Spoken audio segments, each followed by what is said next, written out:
हिंदू मुस्लिम एकता की मिसाल माना जाने वाला हरियाणा का जिला नूंह, जिसे पहले मेवात के नाम से जाना जाता था, आज सांप्रदायिक राजनीति की प्रयोगशाला में तब्दील हो चुका है। मेवात में मुस्लिमों की आबादी तकरीबन 80% है। इनमें भी मेव मुसलमानों की तादाद ज्यादा है। मेव मुसलमान, जिनका मजहब तो इस्लाम है, लेकिन इनके तौर तरीके हिंदुओं वाले हैं।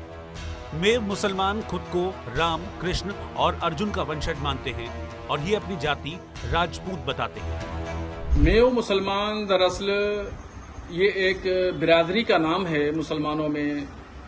जिस तरीके से पठान, शेख, सैयद, अंसारी, मंसूरी आदि वगैरह उर्फियत के नाम से, बिरादरियों के नाम से जाने जाते हैं, ऐसे ही मेवात के जो मुसलमान हैं, जो इलाका हरियाणा में पड़ता है, वहाँ के रहने वाले मेव मुसलमान कहलाते हैं। इतिहास का एक दौर ऐसा भी था जब मेवात के मेव मुसलमान दिवाली, दशहरा, होली भी मनाते थे। यानी यूं कहें कि उनमें हिंदू संस्कृति जो परंपरागत तौर पर एक जो विरासत थी, उनके रग रग में बसी हुई थी। मेव मुसलमान गाय को जानवरों में सबसे ऊंचा दर्जा देते हैं। ये लोग अपनी बेटियों की शादी के समय गोदान भी करते हैं, साथ ही गोवध पर प्रतिबंध लगाने की बात भी करते हैं। लेकिन यही वो इलाका है जहां गो रक्षा के नाम पर कई सारे मुसलमानों की हत्या भी हुई। मेव मुसलमानों के इतिहास को अगर खंगाला जाए तो ये सदियों पुराना है। इनका संबंध बाबर से लेकर महात्मा गांधी तक से जुड़ा है। ऐसे में ये समझना बेहद जरूरी है कि मेव मुसलमानों का ओरिजिन क्या है। मेवात के मेव मुसलमान का इतिहास कितना पुराना है, महात्मा गांधी से इनका क्या कनेक्शन है, इन तमाम सवालों के जवाब समझते हैं इस एपिसोड में। ये बात है आज से करीब 500 साल पहले की, जब सन 1527 में मुगल शासक बाबर और राजपूतों के राजा राणा सांगा के बीच खानवा का युद्ध चल रहा था।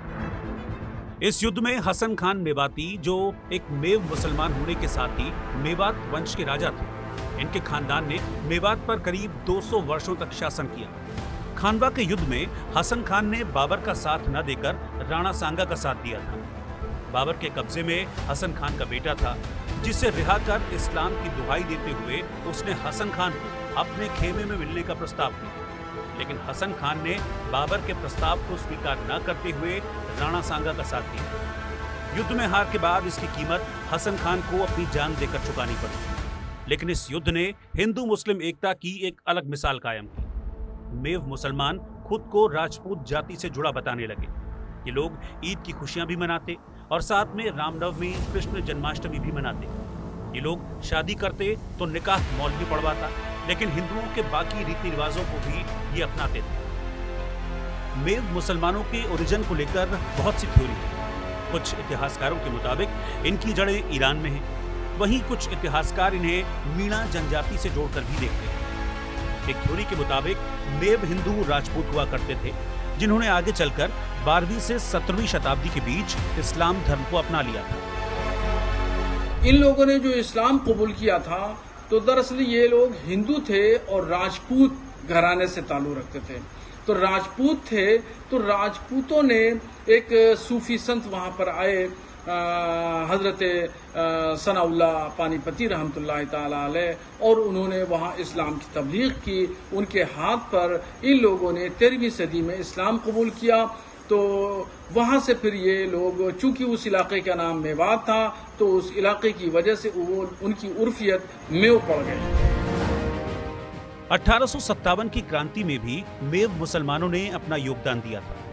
उस दौरान तकरीबन 6000 से भी ज्यादा मेव मुसलमानों ने अंग्रेजों से लड़ते हुए शहादत दी थी। साल 1920 तक मेव मुसलमान हिंदू मुस्लिम एकता का प्रतीक माने जाते थे। लेकिन वक्त के साथ दौर बदला, सोच बदली, हालात बदले और हिंदू मुस्लिम एकता की पहचान बने मेवात इलाके में दो धर्मों के बीच की सोच में बदलाव आता गया। इस दौरान दो धर्मों के अलग अलग आंदोलन से इस एकता में बिखराव होना शुरू हो गया।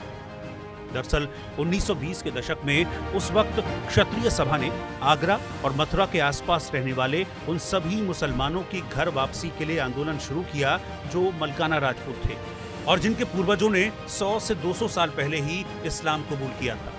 इसके जवाब में पश्चिमी उत्तर प्रदेश के बड़े जमींदार घराने के वारिस मौलाना शाह इतियास ने तबलीगी जमात शुरू की।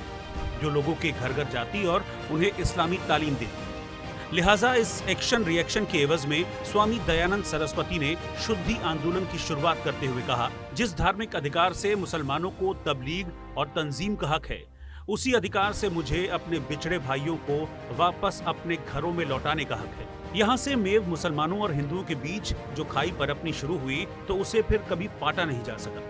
ये खाई तब और भी ज्यादा बढ़ गई जब 1929 में अलवर के महाराज जयसिंह ने लगान को 4 गुना तक बढ़ा दी।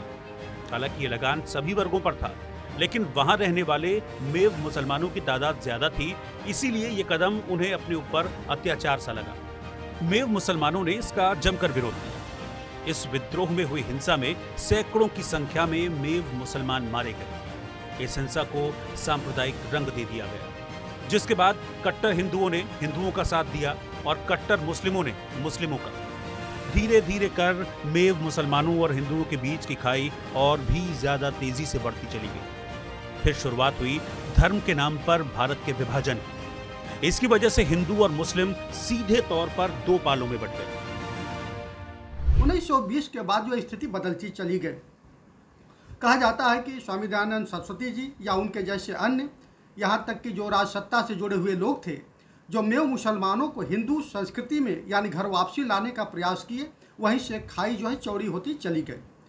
यह भी कहा जाता है कि जो इस्लामिक जो धर्मगुरु थे उस समय, जो मौलवी थे, जो उस समय जो इस्लाम के जानकार थे, वह उन लोगों के बीच जो है इस भावना को भरते चले गए कि आपकी संस्कृति जो है हिंदू संस्कृति से नहीं है, आप इस्लाम से जुड़े हुए हैं, अतः हिंदुओं से आपका कोई वास्ता नहीं है। 1947 में भारत का बंटवारा होने के बाद मेवात रीजन में भी सांप्रदायिक दंगे हुए। इन दंगों में 30,000 से भी ज्यादा मेव मुसलमान मारे गए। जो लोग हिंसा से बच गए वो नूह, रेवाड़ी और सोहना के वेटिंग कैंपों में जा पहुंचे, जो उस वक्त पंजाब में था। शांति के लिए मेव मुस्लिमों के सबसे सम्मानित नेता चौधरी यासीन खान की बातचीत महात्मा गांधी से हुई। उन्होंने गांधी जी को घासेड़ा आने का न्योता दिया, जहां पर मेव शरणार्थी रुके हुए थे। गांधी जी ने घासेड़ा पहुंचने के बाद मेव मुसलमानों को देश की रीढ़ की हड्डी बताया और पाकिस्तान न जाने की सलाह दी।